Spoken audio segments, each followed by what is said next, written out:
ఈ వీడియోలో ఉన్నది నువ్వేనా? నేనే. ఈ యాక్సిడెంట్ నువ్వే చేసావా?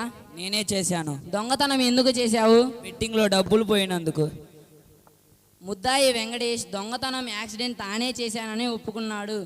అంతేగాక ముద్దాయికి ఐపీసీ సెక్షన్ 392 మరియు 302 ప్రకారం ఉరిశిక్ష విధించడమైనది.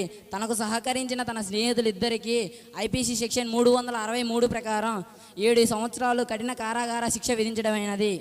నీ చివరి కోరిక ఏదైనా ఉంటే చెప్పు. నా చివరి కోరిక ఏమిటంటే మా తల్లిదండ్రులని మరియు మా ఉపాధ్యాయుని కానీ పిలిపించండి. వెంకటేష్ తల్లిదండ్రులు, వెంకటేష్ తల్లిదండ్రులు, వెంకటేష్ తల్లిదండ్రులు.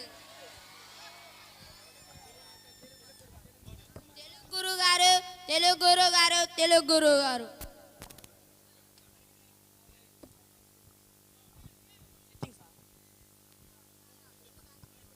ప్రియమైన తల్లిదండ్రులారా, ఈరోజు నాకు మరణశిక్ష పడడానికి లాయర్ కానీ, జడ్జి కానీ, పోలీసు కానీ వీరెవ్వరూ కారణం కాదు. మీరే మరియు నా స్నేహితులు. నేను చెప్పిన చిన్న అబద్ధం వలన ఈరోజు నాకు మరణశిక్ష కారణమైంది.